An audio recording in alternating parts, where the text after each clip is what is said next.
What is going on, guys? EK1 Gaming here, and welcome back to another Diablo 4 video. Today's video, we're bringing you the ultimate pit guide. Now, this is your go-to guide to complete any level pits.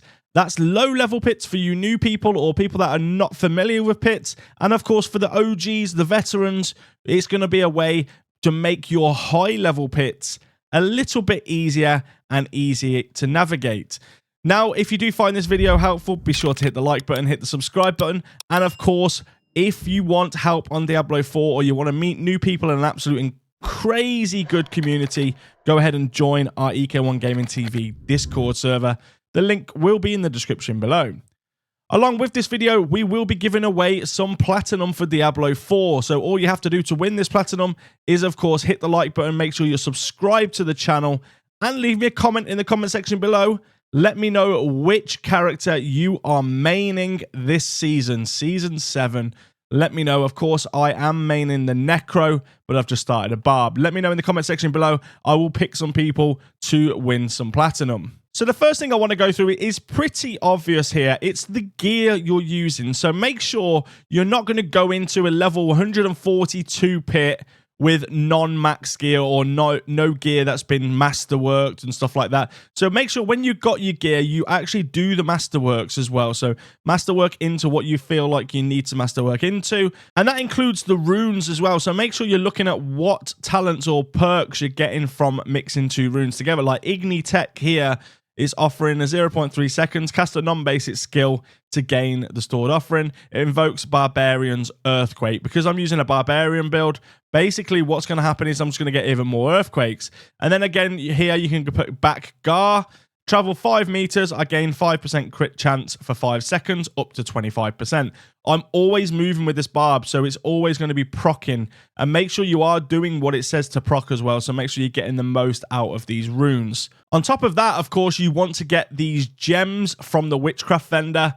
These are really good. They are hard to get because you do have to grind a little bit for the heads and for the rot and stuff like that. But once you've got these, you'll have all the active perks, as well as you will be unhindered, so you will be able to run through enemies. Now, this is going to come helpful later in the video when I explain actually what we do when we get into the pit. So just bear that in mind. If you have all three on, you are going to get that unhindered talent as well. So the next thing you're going to want to look at is, of course, the elixirs and incense. Now, before I go into any pit, I hit an elixir and I hit 3 incense. Now, you can get these, of course, from the Alchemist. If you just go over, you can buy these. They are really, really cheap. They're 2,000 gold for each one and some materials. But basically, it offers lots of different things. So it's attack speed. It could be crit chance, crit damage. It could be overpower damage. Depending on what build you're running, what character you're running, you might just want some more life. It just depends what you want. And then, of course, you want to have 3 incense. Now, you can stack these, so 1 from each section. You won't get the XP boost for all 3 together, but you will get the stacks. So for this one, say for my barb, I'd want to stack strength. So I would click this and I would get 100 more strength, and that counts for you and your teammates. In the second section, I always go for maximum life, but if you go for thorns or dodge or even armor, you can do so as well. And then the last one, I go for all resistances, so all elements, or you can minimize it, do lightning, cold, poison, and fire, cold, shadow. It's up to you, whichever ones you want to do.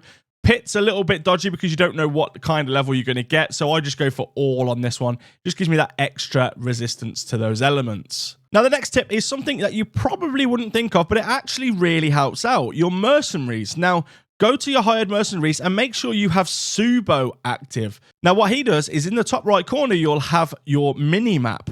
He highlights all of the enemies as little dots on the mini-map. Now, why is this beneficial? Well, because pits, the enemies are scattered out or spread out, and you'll be able to look at that mini-map and see where there is a clump of NPCs to be able to then bring them together to kill them. So it's just a little bit faster if you're trying to speedrun, or a little bit more helpful if you just want to know how many enemies are in a certain area. Of course, the mini-map is only a mini-map, but it is going to come useful for doing these pits. Now, next up is the actual witchcrafts themselves. So make sure you've got witchcrafts on. Now, these can be swapped and changed for per item or per thing that you're doing in the game. So for pits, you might want Piranado. So if you have Piranado on, that's going to pull enemies towards you, which is again going to help with pits. It's going to bring those enemies to you, and it will be less time for you running around trying to kill things within that time limit. And of course, these all have different perks. You can change them for whatever mission or whatever level thing you're doing. So just take a look at all of them. I would suggest buying them all. I haven't obviously here, but I would max them all as much as you can, and then just keep having a look and seeing what would suit your play style more, and then equip them for the pits. Now, what I say the next thing is pick a pit that's doable for you. Now, find a comfort spot. So by comfort spot, I don't mean that it's ridiculously easy, unless you're running, say, level 150 or 130, ridiculously easy. I would just stick at that. But if you're not, and say you're struggling to get up to that 100 mark, or you can't quite get to the 90, start just creeping up slowly, because every time you complete one of them, it will unlock 3 or 5 different tiers, and then just slowly creep up until you hit your maximum. And then that gives you something to work on. So if you maxed out at 96, that's as high as you can go. Well, how do you get to 100? Well, what you can do is masterwork your gear. You can get new gear, better GAs, all that good stuff. You can make changes to your Paragon or your skills, different kind of gameplay. Are you struggling with the boss kill at the end? Do you need more single target damage? And you can just adapt your builds and your play style to suit it. So for this example, like if we're going to tier 100, I know as well that now I can level up some glyphs. So tier 110 will ensure that you pretty much can level up all the way to 100 without having to gamble on the level ups. So tier 110 is the sweet spot. If you can go into one of these and do that, you will absolutely be laughing in this game. And it's going to benefit you no end when you're leveling up glyphs, because the glyphs do take a while to level up. And of course, it is a gamble, but it will tell you percentage-wise what you should, what you could get, or what you should be able to do. So it might come up like you've got 50% chance, or it might come up you've got 100% chance. Obviously, the 100% chance is the one that you want. So now the first tip when you're actually inside a pit. What you want to do here is actually get enemies together. So I do this, it's called kiting. So basically kite the enemies around. So you got a big chunk, let your skills or your Piranado do the work, and then bang. You get a big chunk of that bar already. You might think it takes you longer because you're running around a bit more, but the fact is you'll kill that many more NPCs that your bar will literally go straight up. So as you can see here, just kite as many as you can, and then utilize those skills and kill them all at the same time. Of course, it's going to take a little bit longer to kill these enemies as you are going up the levels. This is just a quick level 110. So this is just easy just for my barb to do. But again, I have worked on this barb a little bit. You know, he's at a decent level. He's got some good masterwork gear, and I was quite lucky with some 4 GA items that I got for this barb as well. So kiting is key. That's what I always say. Bring them all together and just kite them and kill them. The next up, what I will say is elites. Make sure you kill the elite NPCs. These are usually highlighted on your screen. You do get a little bit more towards that bar for killing NPCs that are elites. Now, the next tip kind of contradicts itself. It's don't rush, but do rush. So you've got to obviously do this within a time limit to be able to unlock new tiers to go to. Now, what I will say is don't rush the fact that if you're not one-tapping everything at your level, it doesn't mean you're not going to complete the level. It just means that it's going to take you a little bit longer. If you're watching people do 150 pits in 2 minutes or 3 minutes, it doesn't mean you have to do that. You get nothing more for finishing it in a minute or 2 minutes, apart from the fact you can do more pits in an hour. That really is not beneficial unless you're struck on time, and it really means nothing to anybody.